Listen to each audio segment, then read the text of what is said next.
Hello, welcome to News Centre. With me, Parikshit Luthra. Driving electric vehicles in the UK set to get costlier in the next 2 years. Starting April 2025, all electric cars will attract vehicle excise duty, a tax levied on vehicles for the upkeep of UK roads. Currently, electric car owners are exempted from any such tax.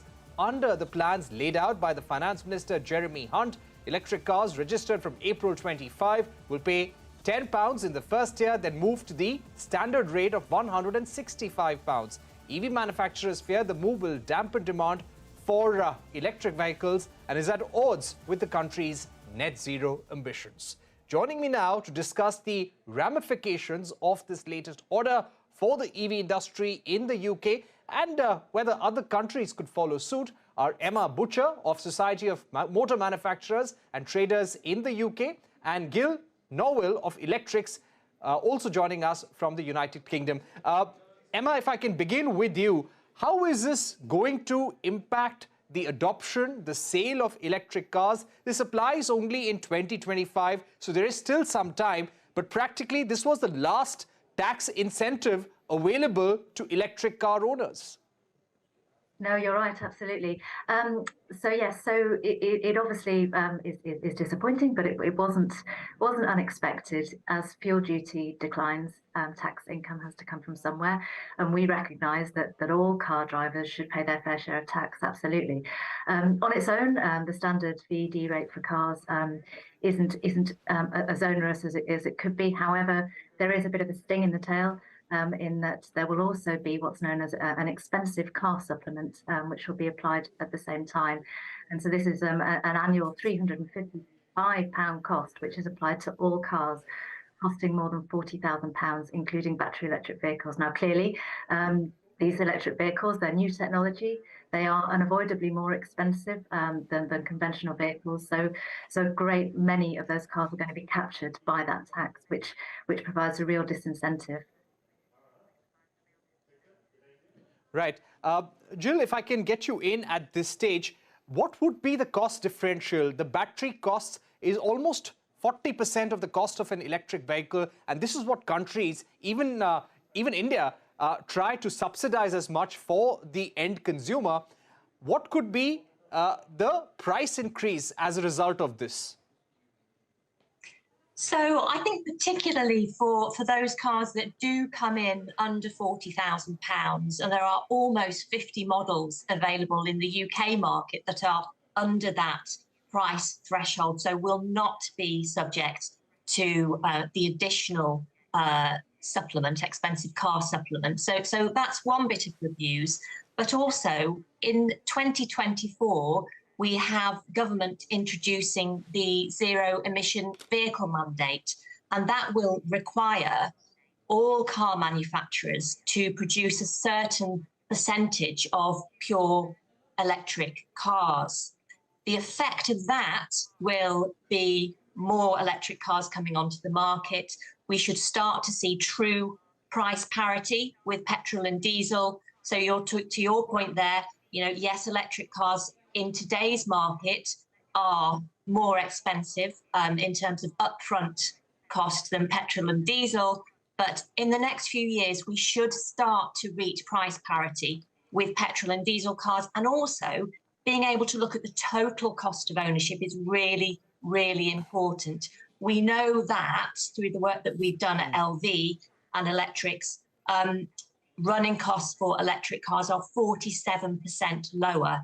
And if you can lease an electric car, then actually you don't have to think about the upfront cost as long as you can afford those monthly payments. Right. So, Gill, you believe that by 2025 and 2026, the impact of this latest measure will be perhaps a bare minimum? It won't really impact the adoption of electric cars? I don't think it will have significant impact, that's right.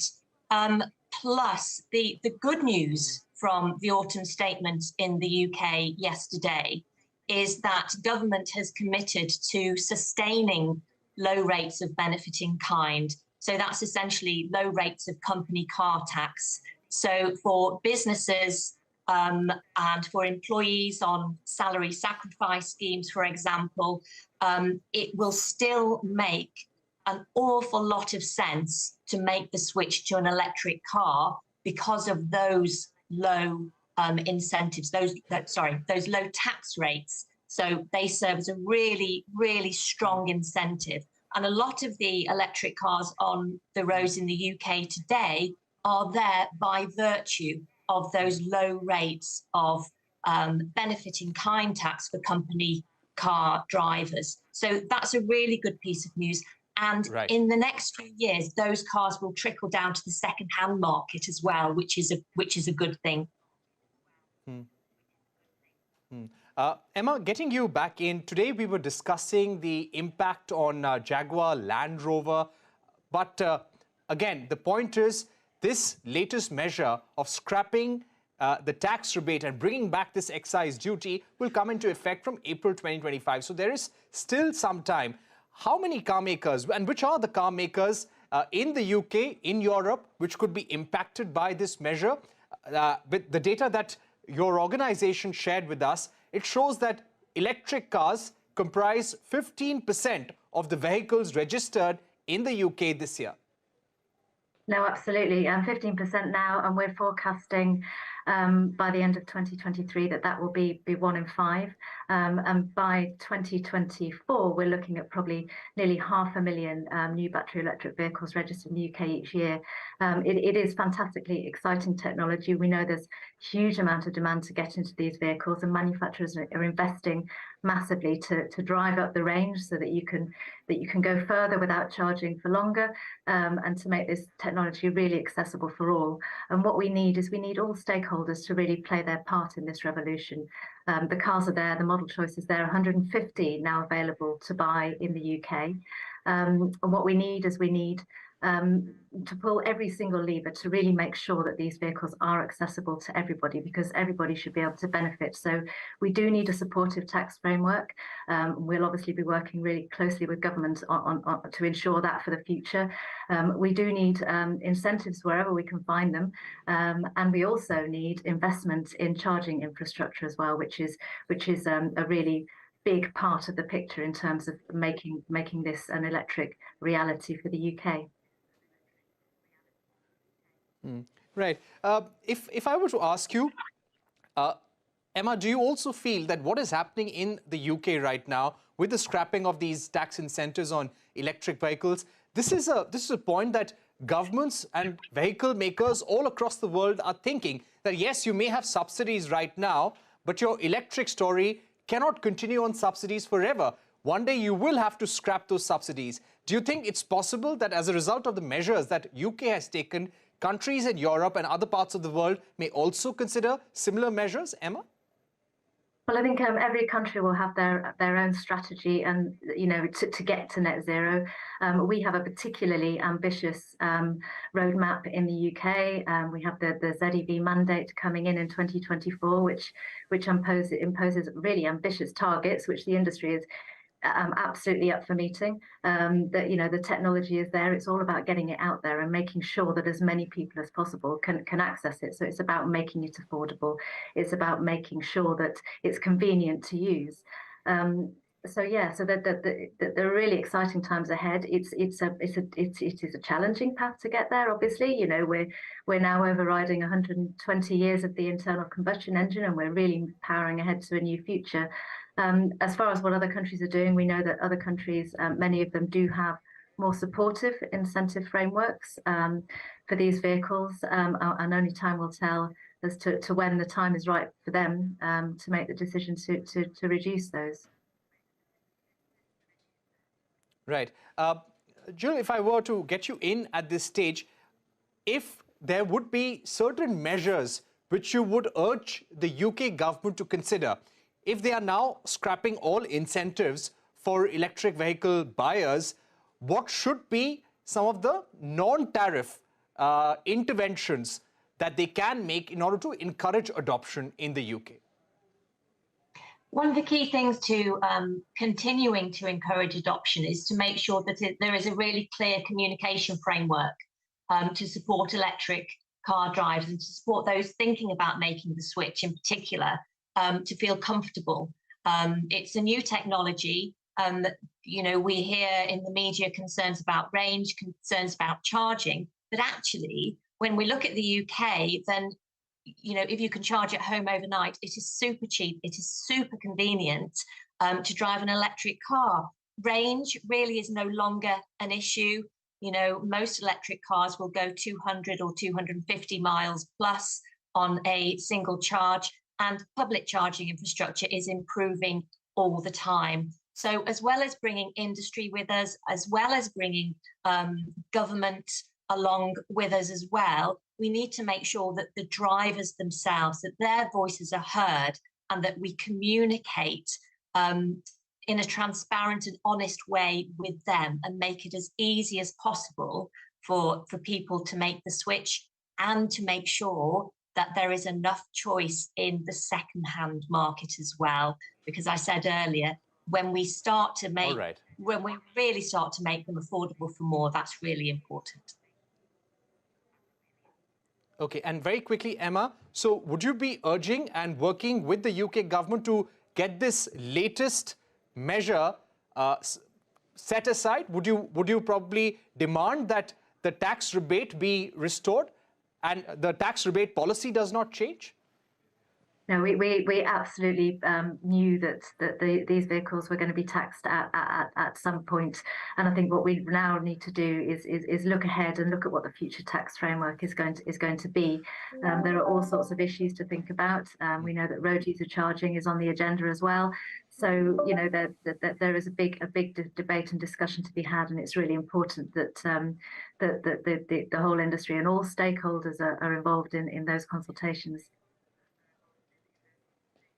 Okay, thank you very much, Emma Butcher, Gill Nowell, for joining us, telling us about the latest measure by the UK government in their autumn statement to scrap tax incentives for electric vehicle owners. But there is still some time, so let's see what kind of impact does it have on the EV industry in the UK. We're going to take a short break, but coming up, mass resignations flood Twitter after Elon Musk gives staff a deadline to stay or leave. This after he envisages a hardcore work culture for the company. A special discussion when we're back.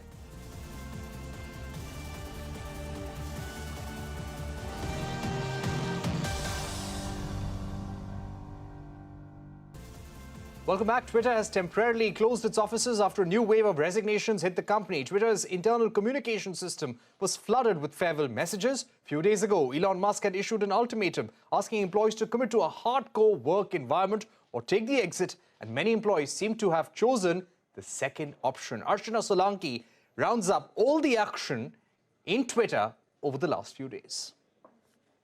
Elon Musk at his cryptic best. A tombstone carrying the Twitter logo, followed by one carrying a skull and crossbones emoji. These tweets came even as Goodbye Twitter and hashtag RIP Twitter began trending, sparking speculations on the future of the microblogging site. Here's what brought us to this. Over the last 24 hours, the Twitterverse descended into chaos after Musk issued an ultimatum to all employees to either commit to a hardcore culture of long working hours or resign. An overnight mail to employees said those who did not agree would receive an offer of severance. The Musk's way or the highway approach triggered a wave of resignations at the company, across departments and strata, with internal Slack messages showing engineers and other employees posting goodbye messages. But Musk's cleanup operation did not end there. He followed it up with an email warning managers that they could be fired for allowing employees to work remotely if those employees do not prove, in his view, to be excellent or exceptional. While the world digested this latest development, came word that Twitter has shut its office buildings till the 21st of November. No reasons were given. For Musk, however, it seemed to be business as usual. All right, let's now go across to Manish Maheshwari, former CEO at Twitter India, Paul Bernal, IT law professor from UEA Law School, also joining us. Manish, if I can begin with you first. You have been writing about what's happening at Twitter, and you recently wrote the consequences of not having a distinction between content creators and consumers on the platform. How could this make or break Twitter? Yeah, so as I wrote in my article, Twitter is a two-sided network where you have people who create content, people who are eminent personalities who share their opinion, and you have people who follow them and sort of generate or consume content. And for this whole two-sided network to work, it is very important to have that distinction so that people who are eminent have a reason to be on the platform versus sharing their knowledge or their views somewhere else. And people on the other side who are the consumer of content need to have a very clear way of knowing who they are following and also ensure that they are able to, sort of show their love and followership to the people that they care about. And that's the genesis of how Twitter came into being, right? It's almost like saying that if you remove the distinction between sellers and buyers on Amazon, would Amazon still be Amazon, right? I mean, so you have to go down to that level saying, how do you preserve and also strengthen this two-sided network? Otherwise, Twitter could go down the same way as, say, MySpace or, say, Orkut in the olden times, right? So there is, just as network effect become better and stronger as more people join, they can also suffer from exponential decay as people start leaving. And that is my biggest fear, that if that is not taken care of, things can be very bad for Twitter. Right, that's an important point because very soon and towards the end of November, they will be launching the $8 subscription service for the blue tick, which really opens it up for everyone. Professor Paul, if I can get you in at this stage, you have been tweeting extensively about what's happening at Twitter, and you have said that he does not understand what it takes to make Twitter work. Over the last few days, there have been very clear messages from Elon Musk's team that everyone must work from office. They must commit to a hardcore work culture, long, intense hours at work. And if they cannot accept this pledge, they must leave. And we've seen a large number of exits as well. And some of the key members of the design team for the blue tick subscription service have also moved on. What could this really lead to? Do you think Elon Musk will have an answer to what's happening and how to control things when you have such key people leaving? So I wrote quite a lot about 2 weeks ago when this first thing came through, and almost everything that I've said so far has seemed to come true. That is, he doesn't seem to appreciate the differentiation that Manish made clear between the people who are kind of valuable in terms of what they contribute and the other people who make it a community. And he talked about lords and peasants wanting actually to downgrade the people who are actually the core to how Twitter really works from a community perspective. And at the same time, he seems to be taking it apart at an engineering level. That is, he's simply removing a lot of the people who keep Twitter going. And in essence, what Twitter needs to do in practice, what it's done in the past, is have a simple functional service that people can use, that's attractive to the kind of content creators, the kind of, you might call them the stars, the celebrities, but also the journalists, because it's really important that the journalists are part of what makes Twitter work. They just want to be able to use it. And the other people just want to be able to follow those people, get the news in fast time, get the celebrity stuff in fast time, and so on. And if the engineering falls down because he's fired or forced out most of the engineers, then that stops working. And if the differentiation between the people falls down, then why do you want to stay? Why would a celebrity stay if there are 10 other people impersonating them, saying awful things or pushing pornography or something like that? It damages their brand. And the one thing that the celebrities, the high grade people for, in terms of Twitter kind of value, why would they stay if they're being impersonated? And at the same time, we have exactly that happening with the advertisers. And I don't see where Musk has his model, his financial model going if he makes all the advertisers want to leave. I mean, that's the key here. How can he run? He has paid an enormous amount of money for Twitter. He has to get that money back somehow. It's always been hard to have a business model for this kind of operation. He's destroying what they've already got. Manish, do you think Twitter will be able to stay online with this kind of churn? This is something that Professor Paul was also talking about, large number of exits. Can the organization really function? You're someone who's really familiar with the working of Twitter. Yeah, so it's going to be very painful, right? I mean, at a core, at a function level, things might still work. I mean, the tweets will keep flowing. High number of outages.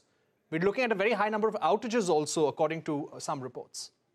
Yeah, it depends on like who is leaving and how critical they are, right? I mean, if they are core engineers who are keeping the site up and running, those people are leaving and there is no backup, then clearly there is a lot more danger that things might stop in the short term.